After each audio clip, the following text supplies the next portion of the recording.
So, David, you're an extremely busy guy for 20 years old. Yeah, And yeah. I really appreciate you coming down here on a Sunday Thank you. to talk to me. Now, you've got such an interesting story. You're not from Kelowna, you're from Vernon, Yeah. which for those out of town listeners, it's a city that's pretty close to us. Yeah, getting closer with all the renos on the highways and everything. Right? Yeah. And you're doing so many businesses all over the place. And you've got clients and customers from Kelowna. So I thought we have to get you on the show because your story is so interesting. Your partner was on the show previously. Shelby Bouchard, yeah, Shelby you had him Bouchard, on there. yes. We actually do our podcast together, and Yes. working on some podcast consulting stuff at the moment as well. So, Right. So how's the podcast going? it's going well. We've had quite a few different guests, different show lengths, distributions going really well, and yeah, like I said, we've already been approached by a marketing agency to help them with their kind of podcast consulting side of things for their clients as well. So yeah, it's been really good. So you dropped out of school, high school at a very young age. I did too. I was 16. I dropped out and I went back to university as a mature student later. And then I dropped out of university. So I'm really curious, like what made you decide at the age of 14 that you're done with school? So mine was, I guess, a little bit different than most entrepreneurs. Most entrepreneurs that you generally hear is they're really bad students, or they're poor students. They get C's, D's, F's. But I was actually a straight A student growing up, and I actually drill it down to just a good memory that I feel I was passed on genetically through my parents, who in communist Romania, where they lived, had to memorize a lot of useless information and pages of information for their school. So it was kind of ingrained into their brains and then passed on genetically through me. So I always found studying for school very easy. I would just wake up in the morning, study, and just get straight A's on the test or whatever it was, because yeah, like I said, memorizing the information was easy, and if you can memorize information, you're rewarded in school.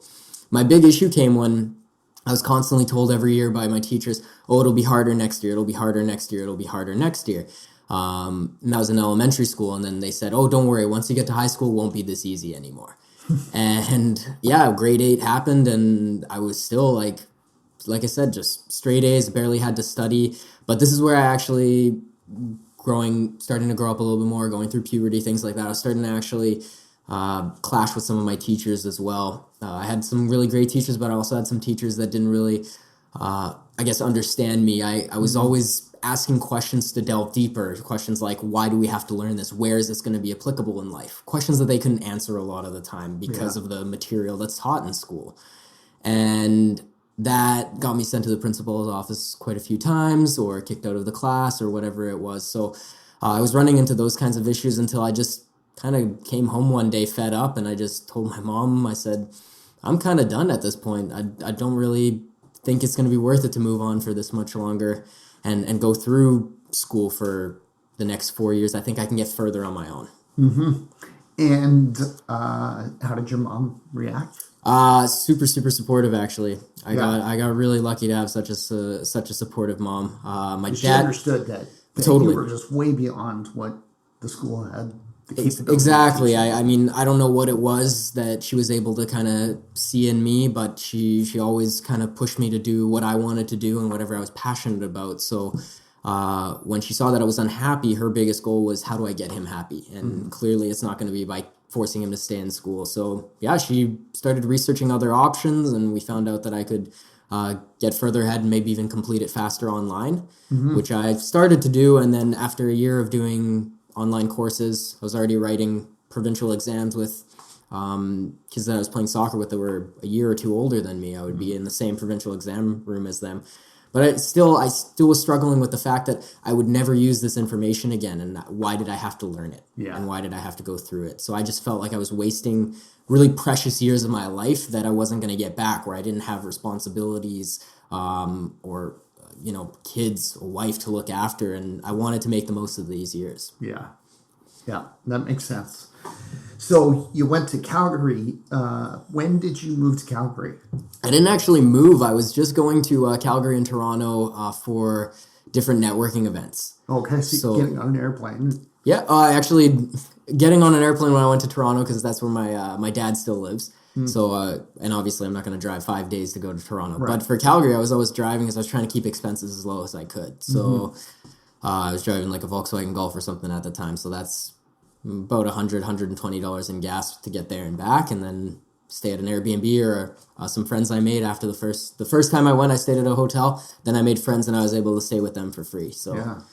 And what made you want to go to networking events? What were you looking for? Well, actually, I went to a real estate course that came to Vernon, and then there was another course that was in Kelowna, and I started to get involved in real estate. It was really an interesting topic for me as far as like how to invest in real estate. So these were courses that I started to take, and that's why like these courses were mainly offered in these events. These symposiums were mainly offered in Calgary and Toronto. So I had to travel to go to those places, and that's where I was able to just network with successful real estate investors and successful entrepreneurs, and yeah, just everybody in between. Now, did your parents help you out with this, like with the transportation costs, or were you already earning some income?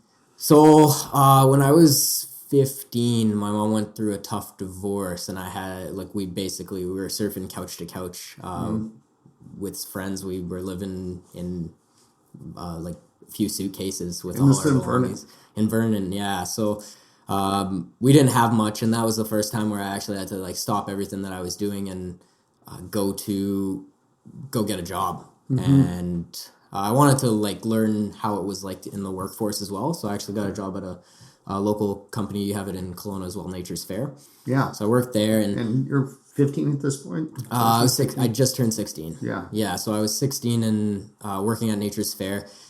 I was able to make some money, and that was helping my mom with some of the bills and everything like that. So my paychecks were just going to rent, food, and like living expenses, basically. Not really much to put aside for myself at that point. But that's basically how it happened. Is whatever I was making from work, we were trying to squeeze it in with some of my bills to go travel or whatever it was. Right. So you're working at the grocery store and you're learning a ticket. So you're reading stuff about real estate, and then you're hearing about these seminars, these symposiums, and then you're scraping money together to be able to go to these things. Absolutely, yeah. And what changed for you? Like, when did you start to actually figure things out and be able to make some money? When did it shift from like paycheck to paycheck, and does my mom have rent money and enough groceries to now I can actually start investing? Well, in a way, it hasn't necessarily shifted per se. I still, what I like to do is try and live as basic as I possibly can without crossing the line to be like poor and uncomfortable. But I mean, yeah, I still try to keep my expenses as low as possible, just so I can put aside as much money, whether that's for now to like help with my restaurant or invest in real estate or stocks or whatever it is. But no, for me, it was just kind of like how I was learning about real estate was how to, I guess, raise capital through other people. So find the deals, put them together, learning about how to structure deals, look for cash flow, keep expenses down so that you can buy a property and then it can make you money every month through the renters that pay off mortgage and everything. And that little chunk of money that you're left with, whether it's $100 or whatever it is, per month, that's cash flow, and you get to keep it while the debt's getting paid down. So that's the kind of stuff that I was learning about. But I mean, yeah, like I said, still to this day, I try to keep my expenses as low as possible and just put aside as much money as I can. I haven't gotten to that point, I guess, where you could say like, oh, like I'm not worrying about like money anymore. I'm living totally well off, because the whole point is like, for me, I want to build a wealthy future for myself, and to do that, like if I can live as comfortably but like just above poor as possible, then it's going to set my future up better. Is it, I think, now I'm going to ask you, but I think that there's probably a couple of factors that led to your excellent attitude about money. And I think it's really excellent. I think very few young people and even older people have that same attitude. But your parents were immigrants. Yep. And going through tough times with your mom, where like going from couch to couch and stuff, because I went through a similar experience. And I think it really helps you to appreciate the value of money. You're not frivolous with your money. Even when you start to get a little bit of money, you're not frivolous. You're not blowing it on stupid crap, right? I think Gary Vaynerchuk he says, immigrants have the secret to success. Work your face off and don't buy stupid shit. Yeah.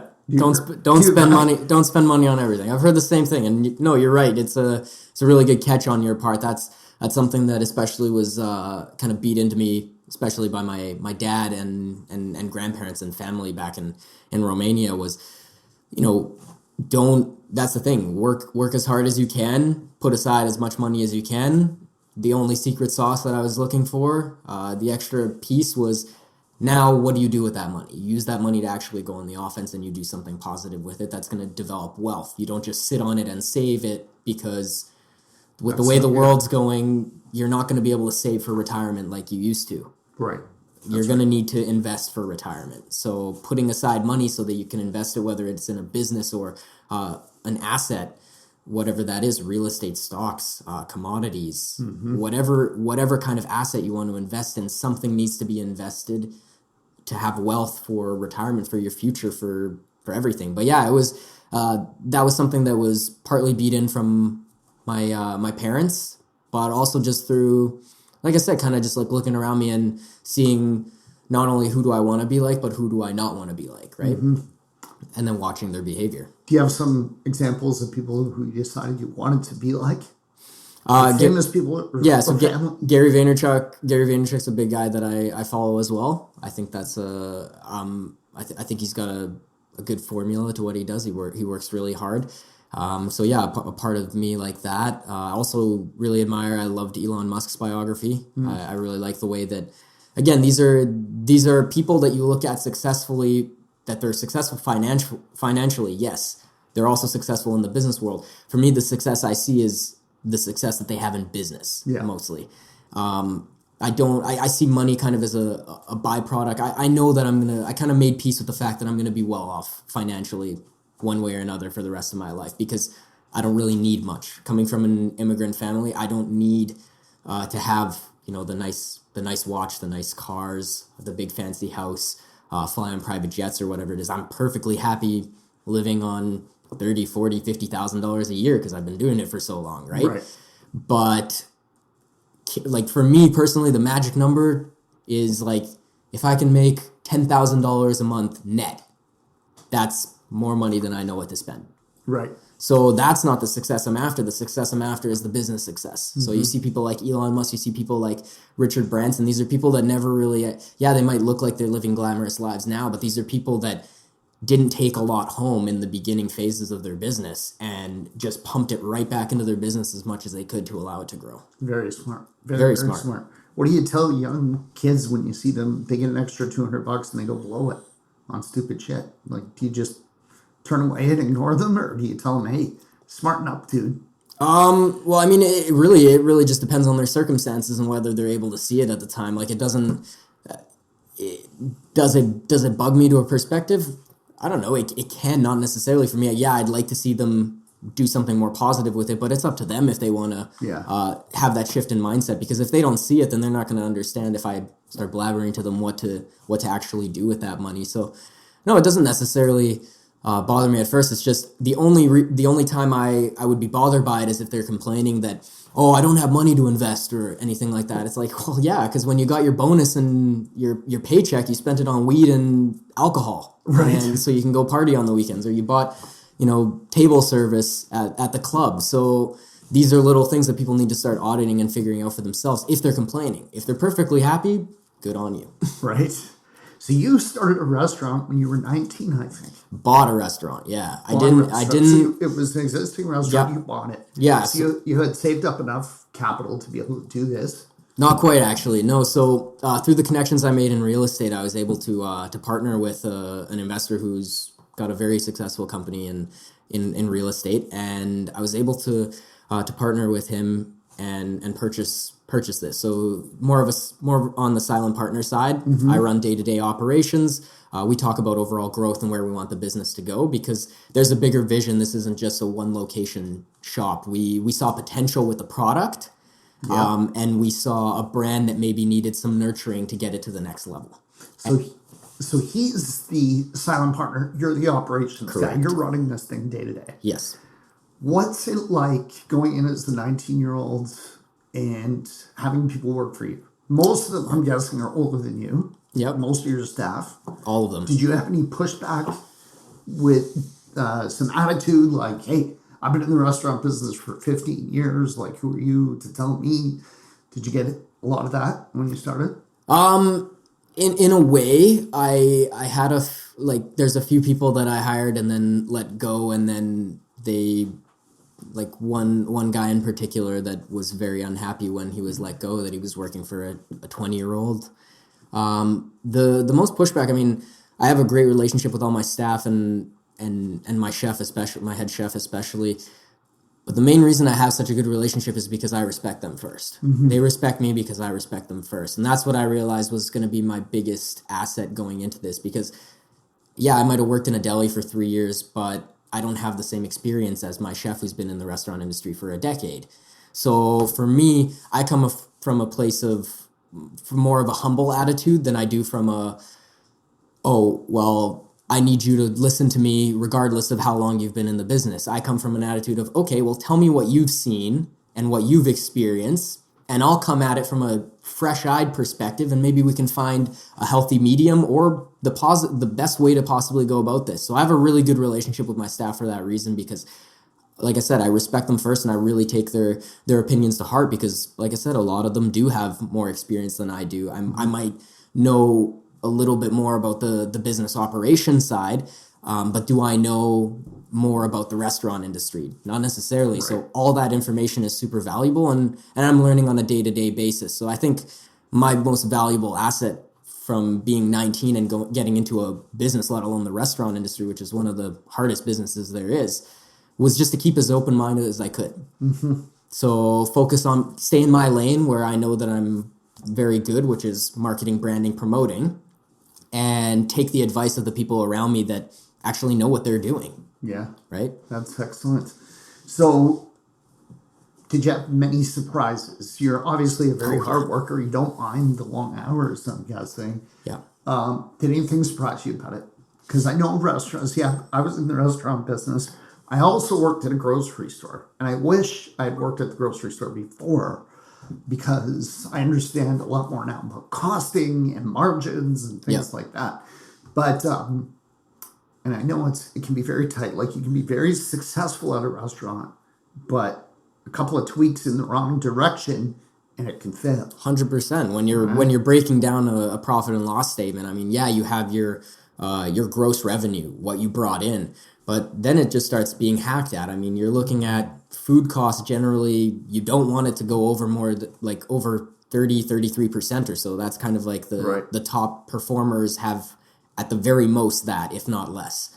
Then you're looking at labor. Well, you don't want your labor to be, any higher than it depends. It depends how you have your place set up, but a lot of the times if it's higher than 30%, you've got an issue there as well. And then you've got your operating costs that you can't really control, your rent, your utilities, everything, right? So those are just costs of doing business. And then whatever's left at the very end, that's what your profit is. So that's what a lot of, I guess, people, including myself, going into it, I knew about it, but I didn't fully understand until I actually got in and actually had to control those costs. Right. So, I mean, I can give you a whole list of surprises. The surprises of I didn't know as much as I thought I knew. The surprises of things that I thought would go well with marketing that didn't actually go well.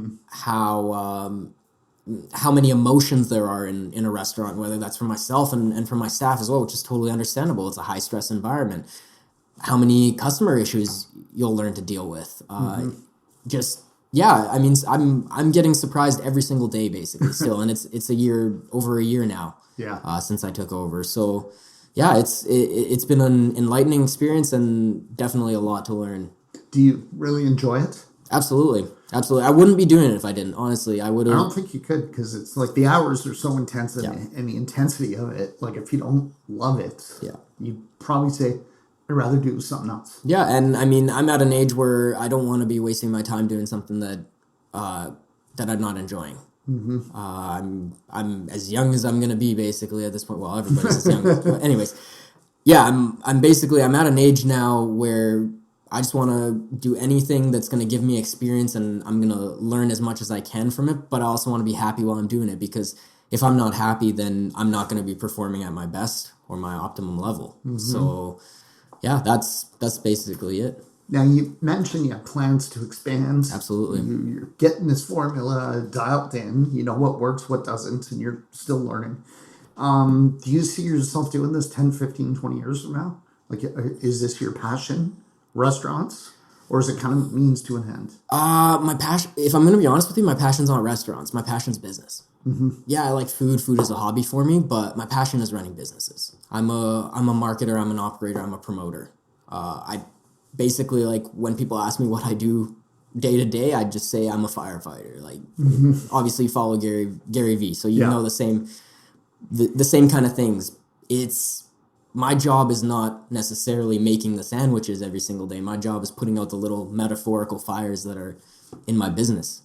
So no, my passion is running businesses. Whether I'm going to be running it in 10, 15 years, I don't know. All I know is that I'll give you in a 5-year macro, I know that my current plan is, I'm still going to be here. In a 5, 10-year macro, I'm absolutely still going to be doing what I'm doing and growing it to the best of my ability.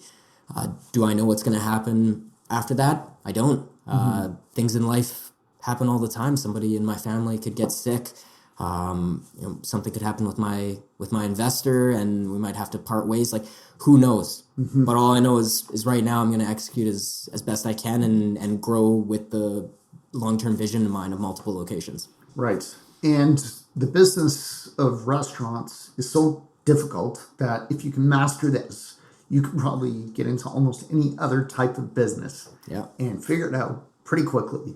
You probably saw me smirk there, but yeah, that's a really, really good catch. That was actually my thought process going into this. It was when I turned 19, I knew I wanted to either start buying some real estate because I can sign contracts, or start a business or buy a business, whatever it is, something brick and mortar, something that's tangible.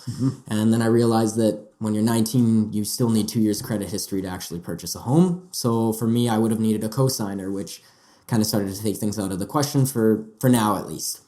So I started to focus more on the business side. And you're totally right. When I looked at it, I said, okay, well, this is something my mom always wanted, which was this business. She's loved it for years since we've lived in Vernon, and I've been going there since I was 12, 13. But yeah, you're totally right. If you can do that was my thought process all along, and it still is. If I can do the restaurant industry, then I can do anything after this. Definitely. Because it's one of the hardest to actually make successful. Yeah. And working at the grocery taught me, like, the biggest thing, like, your cost of food is one thing, but what if stuff goes bad? What if you have to send it back? What if the customers don't like it? What if you can't sell it? It deteriorates, right? Totally. It's not like computers or something that hopefully, you got 6, 12 months to sell it.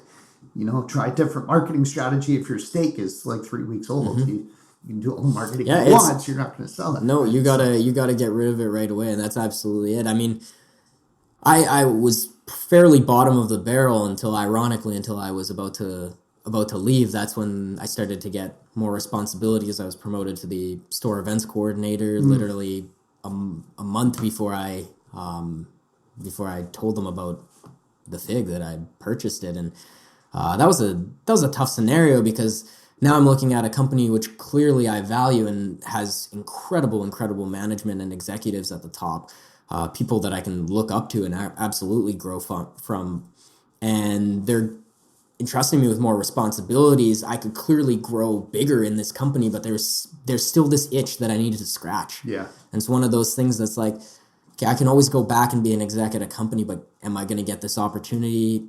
And I live my whole life as, okay, if I want to do something, I always ask myself, am I going to regret this in 40, 50, 60 years if I don't do it? And if the answer is yes, then I do it. Right. I don't care what it is. That makes sense. Did you, when you were working at the grocery, Did you get the feeling sometimes, like you did in school, that you figure things out way faster than even your teachers do, and it's a little bit frustrating? Well, like any employee, until you're put in a position where you're actually managing people, you always think you can do it better than the person above. Right. So yeah, absolutely. I fell victim to the feeling of I think I can do things better, and I was constantly actually going. But again, I took it from a more humble perspective than I did in school, like asking ruthless questions, like I started to do in high school.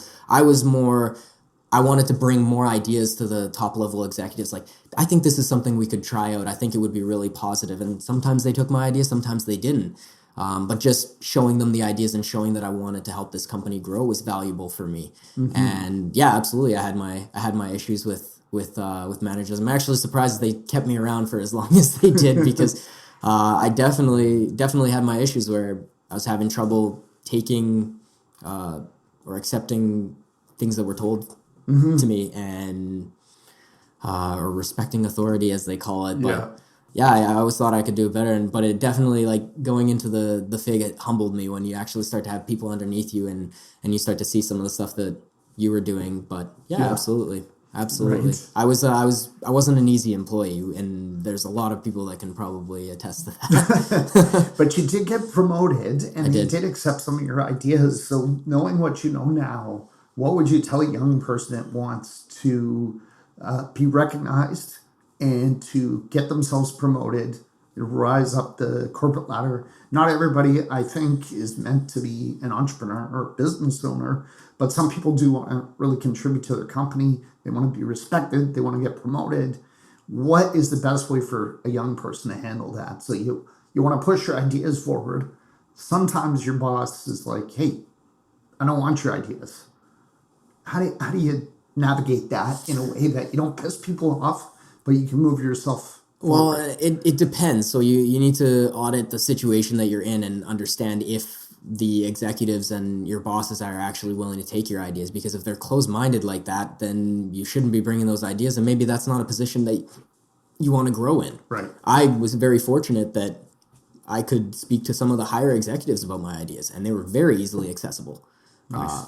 Very, very easily accessible. So the company you choose is very important. Absolutely. So audit that.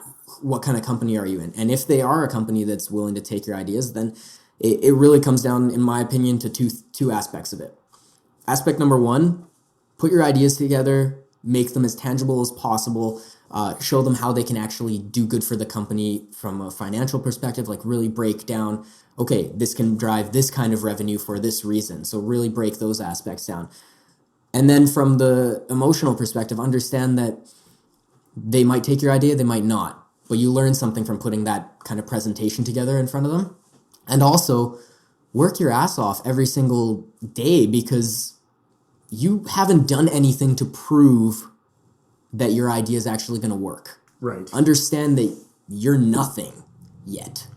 Right. And that's okay, but you need to work extremely hard to prove yourself and to gain that respect you deserve. I mean, I have that every single day of my life. Yeah. People see a punk kid, 20-year-old that's running a business and trying to get in, like, talk to them about business, and a lot of people don't, give me the time of day, but I'm totally understanding and empathetic of that, because how many 20-year-olds are like that, right? Yeah. So for me, I need to do the behavior that's actually going to prove myself. Yeah. And show them that my ideas are actually worth it. Yeah. Because as a boss, your staff, when they work hard and they're dedicated, you're much more likely to listen to them. Totally. When they say, hey, something's wrong, or here's something we can improve on, you're more open-minded than if you were dealing with a staff member who's kind of slacking and got some attitude. Yeah, and that's the thing. It has to come from a how can we better the company perspective rather than I think we should be doing this better. Because then again, it's coming more from a hostile perspective rather than I want to help us grow. Yeah. So that's really the kind of approach I would say, and really understand and be self-aware about the fact that you're nothing until you've proven yourself and you've actually had that track record. Yeah. And even if you start doing things that are really positive and they start taking your ideas, another thing that Gary Vaynerchuk says is your last at bat is the only thing that matters. That's right. The only thing people remember is your last at bat. Do you ever watch baseball? Yeah, I love all sports, honestly. Yeah, I really baseball's do. awesome. So that's the biggest thing. I mean, you could strike out for 8 games in a row, Yeah.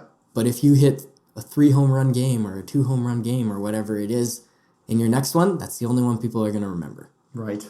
So there's many aspects to a business, restaurant business.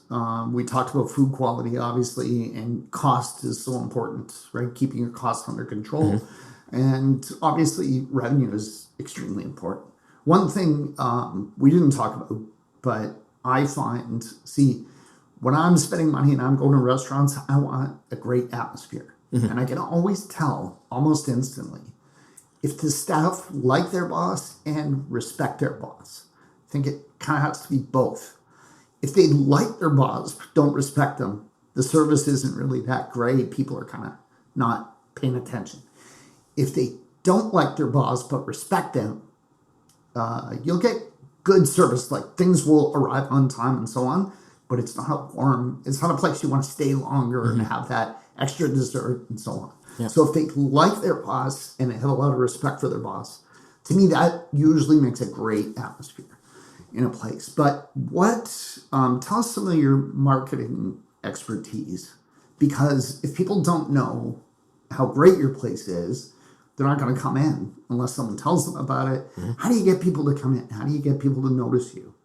So it starts with 2 aspects. And the thing I realized is, as complicated as the restaurant business can be, and I can't speak for other businesses necessarily, but I would imagine it's pretty much the same. It really breaks down to 2 aspects.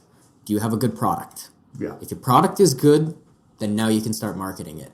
Okay, now your decisions for product marketing are, okay, you need to also have a good atmosphere as well as the good product. So your service needs to be good. How do you have good service? You nailed it, basically.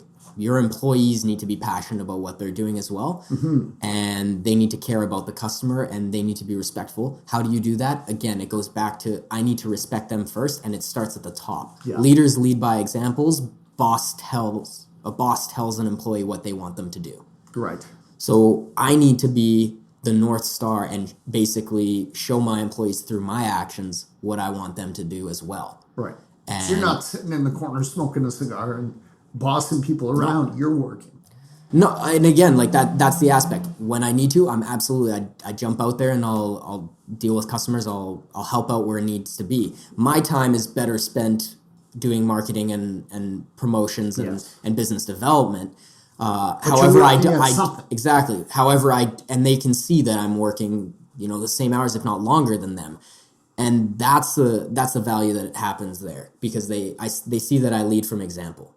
Yeah. So for that, it comes down to, just like you said, they know I'm there if I need them, but I don't look at what they do as inferior to what I'm doing, because I know that I know and they know that I know.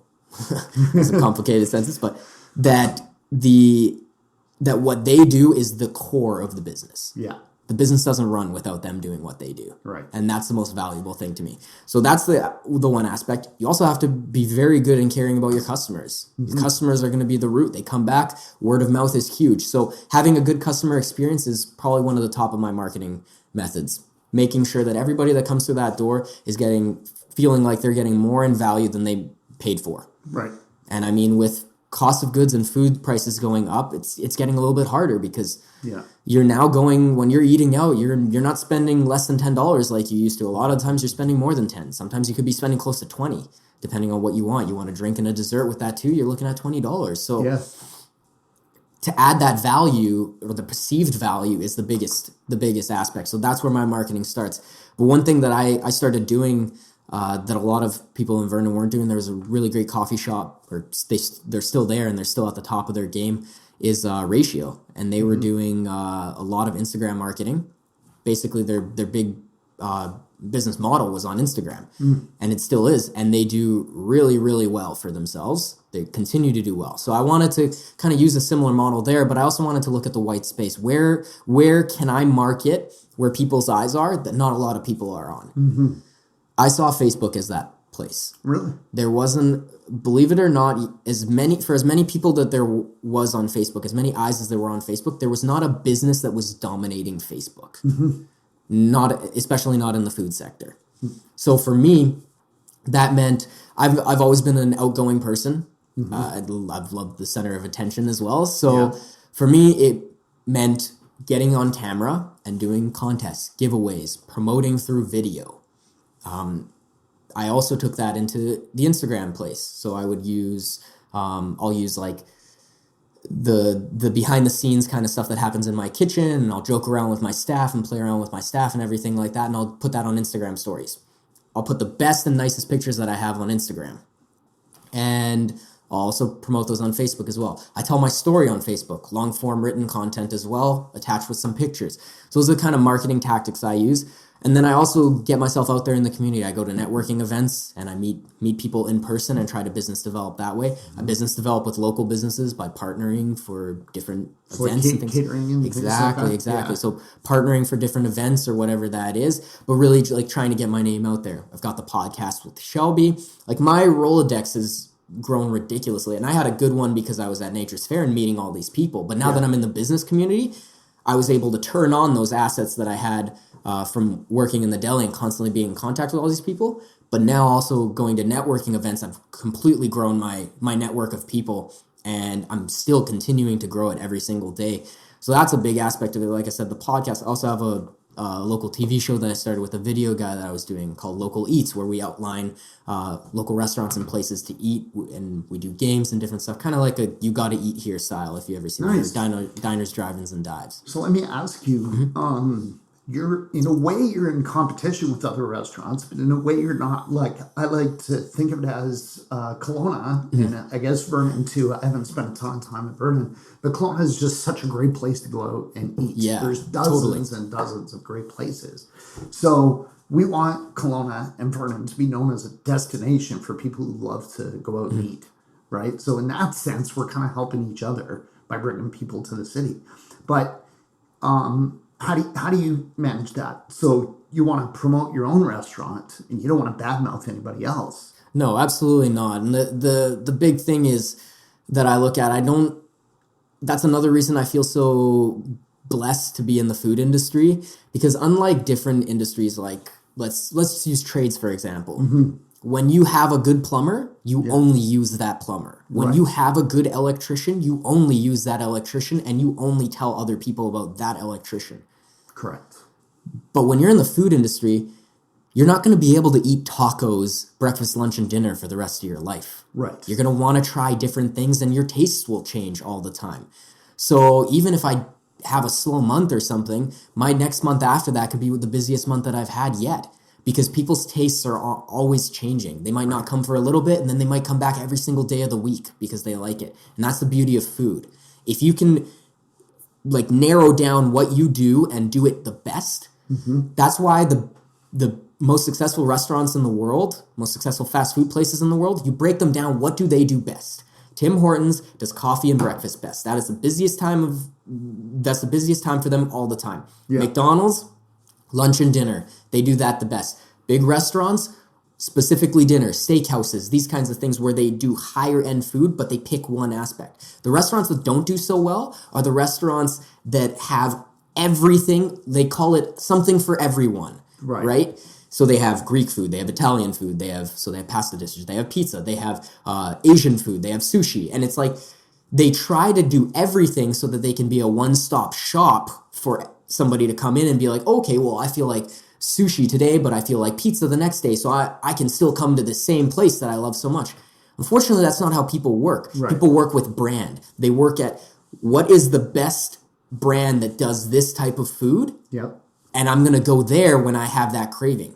Makes sense. That's the beauty of the food industry. I don't feel like I'm competing. The only people I'm competing with are the people that are trying to dominate the soup and sandwich space. That's the people I'm competing with. Is that your specialty? Soup and sandwich? Soup sandwich and check it out. Soup sandwich and we call it kind of like healthy fast food because we use a lot of local products. We basically make everything in-house, bake our own breads, roast our own meats, and like I said, we use local meats, local ingredients for everything that we make. But the best part, the cream of the crop, is that it's fast. People come in, they know that they order, and they can get their food from anywhere between 30 seconds to 5 to 10 minutes if it's really, really, really busy. But I mean, if there's no lineup, you can get your food in 30 seconds most of the time. And that's what I'm trying to emphasize, right? So that's speed, but still healthy. Speed, but still, but not skimping on the quality. And that's the big thing for me. People can still enjoy fast food without having to worry about the implications of eating fast food. You know what I mean? So that's the big aspect. But yeah, going back to it, even like I say, I'm the only people I'm in competition with are the other people that do soup and sandwich or are trying to do that dominantly or healthy fast food or whatever it is. I look at competition a little bit differently, and maybe this is how I was raised. I'm a super competitive person, especially in sports. Like I will change my nature when I'm playing. I'm playing to win. But I never play or do anything to win at the expense of others. I don't believe in, if you will, like tearing somebody else's building down so that yours looks the biggest. I believe in meritocracy. I believe in the cream of the crop will rise. And I believe that if you're the best, then you deserve to win. Yeah. And if somebody comes in and does work better than me and works harder and markets better, then they deserve to be better than me. Right. But until then, I'm going to do everything in my power to make sure that I work harder, I work longer, I market better, and I'm a better presence in my community. So that's how I look at competition. But in the food industry, like I said, it's so beneficial that people's taste changes all the time. Yeah. Well, it's a very mature mindset you've got. Do you are you listening to people like Gary Vaynerchuk all the time? Like when you're in your car or when you're in the shower, and like, are you watching and listening to stuff a lot, or are you kind of in your own space now? So about 2 years ago, I was consuming quite a bit of content, whether that was, I was watching some videos and making sure that I was keeping on top of that. It kind of helped develop a mindset. Now with being busier, because as you know, his content is about like, listen to me, but don't listen to what I'm saying, watch what I'm doing, and then go do.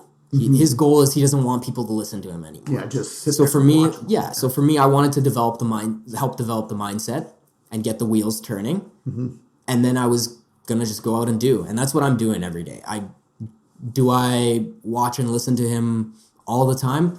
No, not particularly. I mean, I try to listen to a little bit of a podcast every day. Whether my favorite time is when I'm walking my dog. So when I'm walking my dog or when I'm driving, like doing deliveries or getting groceries or whatever. Podcasts and exactly. What are some of your favorites? To be honest, like with Gary Vaynerchuk releasing one episode per day, I pretty much only listen to his. Yeah, it's all you really need. Unless I get sent one from my podcast co-host Shelby or like a friend or something like that. Thing, yeah. Like my investor sent me how I built this by NPR. So that was a cool one. They had the owner of Starbucks, the guys who started Instagram, the guys from Airbnb. So those are cool ones as well that I really liked. But I mean, yeah, as far as it goes, like I don't have a lot of time to consume content. Right. So for me, like podcast is perfect because I can passively listen to it. But I still enjoy my quiet time. So like I won't listen in the shower because, you know, I like my shower time so I can get the wheels turning and get my ideas. Right. I also when I have quiet time, that's the best time for me to get my ideas too. So I don't always want to fill it with noise. It's just, yeah, I constantly like to learn as well. So for me, if I can passively listen to that content and it helps keep my mindset in a positive place, I'm going to do that. Right. So you said you have a plan to open, was it 4 more locations? As many as possible. One at a time? Yep. Or you do multiple at the same time? It'll probably develop into multiple after I get the first few in. I'd say probably so the second and third probably be one at a time. Yeah, exactly. Second, third, fourth, probably even fifth will be like kind of one at a time, and then it starts to grow exponentially from there. Yeah. But yeah, for me, do you have locations picked out yet? And can you tell us? Yeah. So the second location, I can tell you right now, I've already been eyeballing Kelowna. Great. I was kind of juggling from a few. Salmon Arm was one that I was highly looking at. However, with the fact that they're only a giant hub of larger population in the summer because of the lakes and the out-of-towners coming in, year-round it would be harder to actually build a successful business there. It's also a smaller town than Vernon, which in that case they have even more emphasis on local and making sure you're actually born and raised there. So I talked to a few people about Salmon Arm. Kamloops was another one I had in mind, just for size comparable to Kelowna and Vernon. But again, Kamloops is a little bit further than Kelowna would be. So Kelowna is definitely the second location. I'd like to pop up a few more in the Okanagan, and I've heard a lot of good things about people saying I should do them in Victoria as well. So Yeah. definitely eyeballing BC, and then we'll see where that goes. But for starters, the Okanagan. I've noticed some of the more successful places in Kelowna are now doing second location within the city. Yeah. Because we're big enough, if you're really at the top, Yeah. you can make it two work. locations. Absolutely. Yeah. And I am a commercial realtor as well. So if you need someone to show you some space, That's please let me know. actually really valuable. Yeah, absolutely. Because that's one thing on my list for Kelowna. So Yeah, you need a great location. Tell us about your location in Vernon. Yeah. Is it a great location? yeah. So I mean, Location helps a lot, but if 100%. your restaurant is more important than the location. Yeah. The location is important. Location is huge, especially for food. I mean, you don't want it plopped in a place that's not a fit neighborhood wise, demographic wise.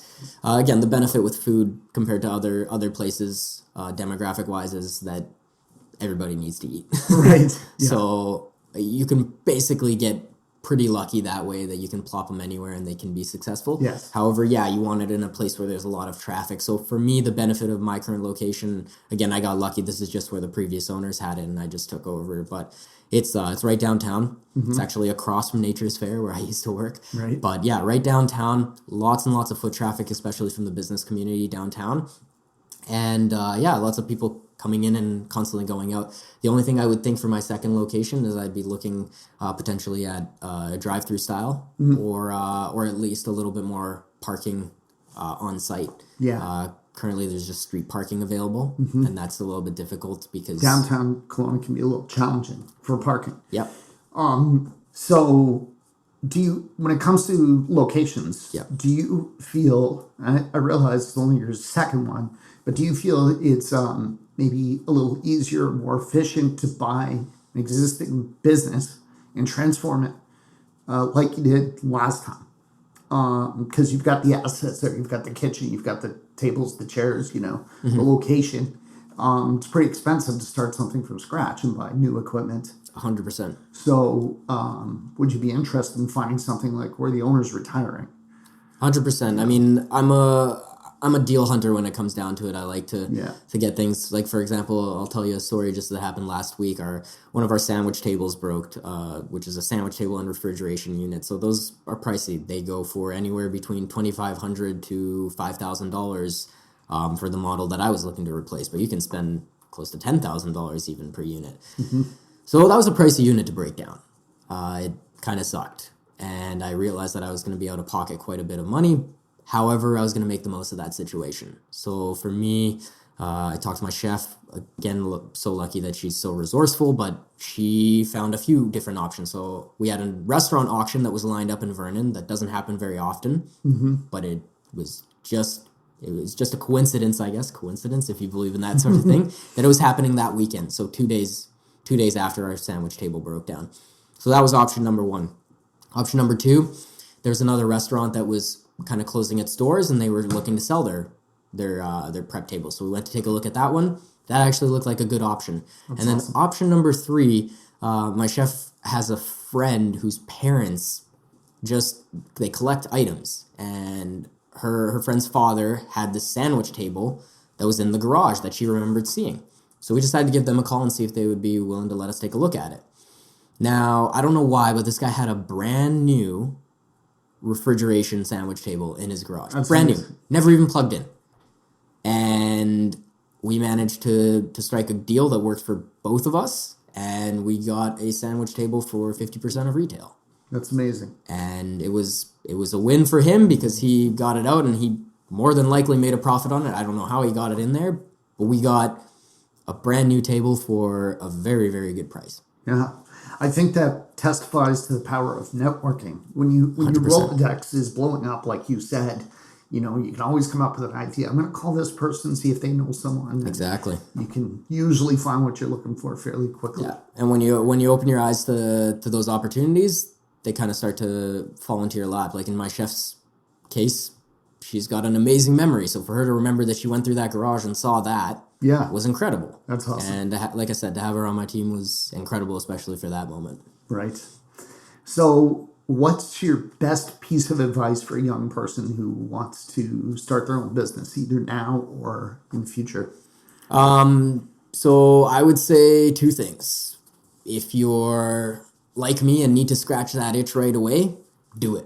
Figure out how it's going to be. Don't go into debt unless, like I said, you're bringing a business partner on that's actually going to create value, or maybe you're borrowing from family. But again, be careful with that as well, because if it doesn't work out, now you got issues with the family. So Yes.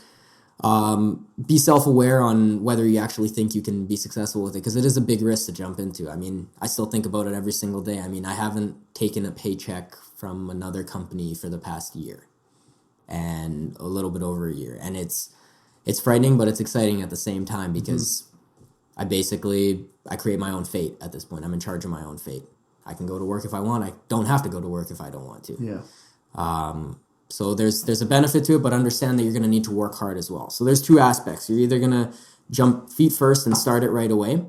And if you're going to do something, do it because you're actually passionate about it, or a topic that you actually enjoy. Don't take the course that's going to teach you how to build a $1 million e-commerce store from that dick face who's just selling you bullshit courses on the internet. Right. How you're going to be a millionaire. Or don't invest in cryptocurrency for the fast cash. Understand that it's going to be a long-term play, and build it around something you're passionate about, because you're not going to be able to build it otherwise. Yes. Option number 2, which I actually suggest for a lot more people, is map out a list of a few dozen people that you want to be like. 20, 30, 40, 50 people that are successful. Pick a few in your area, maybe around topics that you want. You want to work in like in a marketing agency. You want to work in the restaurant industry.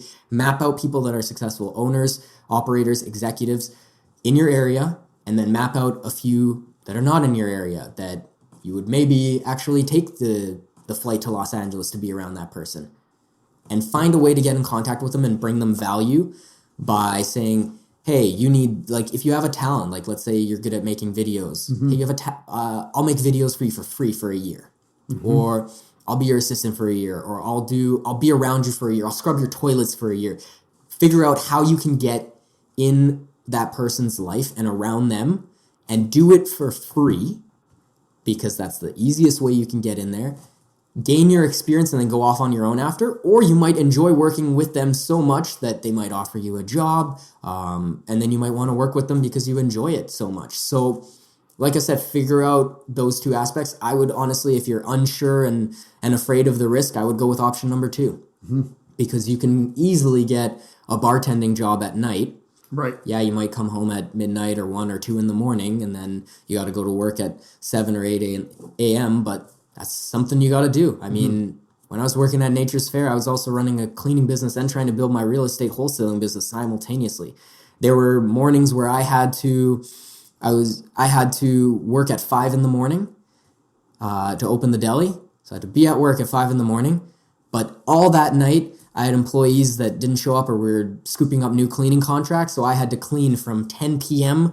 to 3 or 4 in the morning. Wow. And scrub the floors. So there were days that I had to do that, and I didn't get any sleep. And then I'd go to work. I'd be off at 1:30, and then I'd start making phone calls and things, because it's business hours now, and I can actually make phone calls for the real estate side of business, or for putting the wheels in motion to actually purchase the fig and having those meetings. And then I wouldn't get to go to bed till 9, 10, 11, midnight.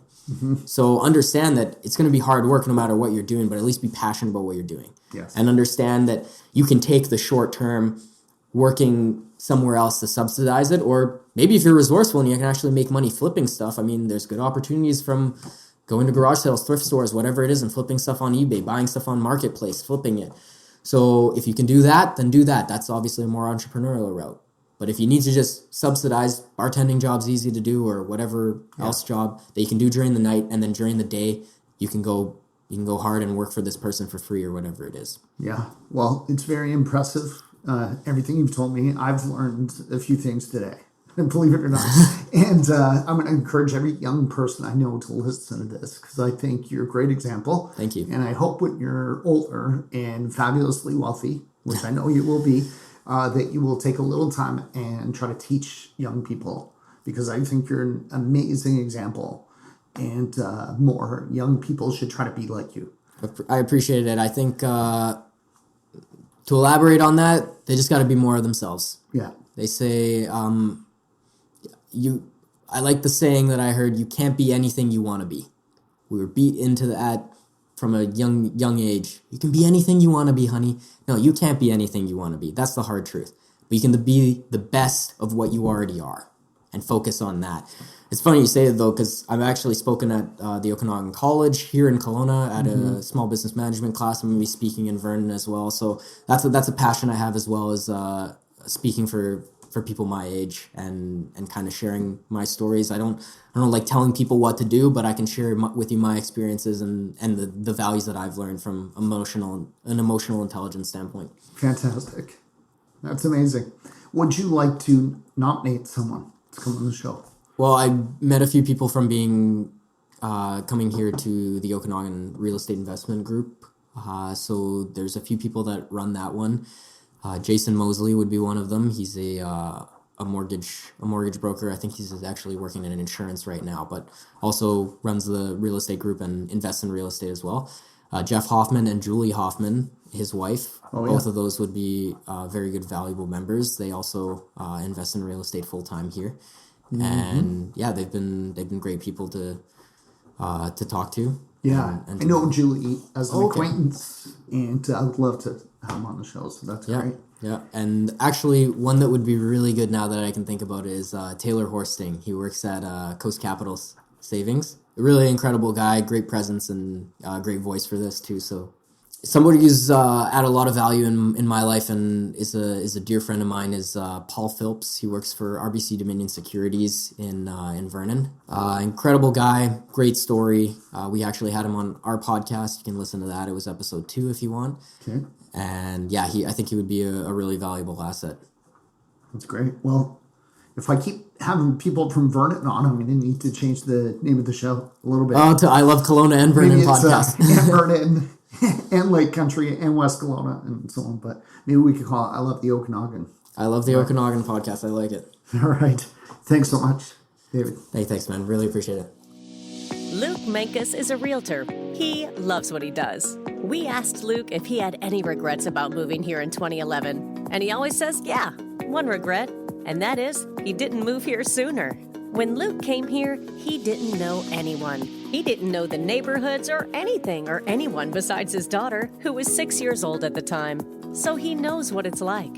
Now, he's an expert and has helped well over 100 single people, couples, families, and investors with their real estate needs in the Okanagan. If you're new to our beautiful city, Luke can help you get connected with great lawyers, dentists, carpenters, landscapers, swimming pool installers, you name it. And whether you're new to Kelowna or not, Luke knows real estate. He can help you find a great property, negotiate a good deal, and hold your hand all the way through the process until the day you get your shiny new set of keys. Luke is known as a no-pressure kind of guy. He's had clients where it took even a year or more to get them into a property. He just doesn't believe in rushing things. On the other hand, when you decide it's time to act, he's diligent and he'll work day and night until the job is done. Give Luke Mankus a call or a text message at any time. 778-215-4273. Again, that's 778-215-4273. 778-215-4273 to chat with Luke about real estate.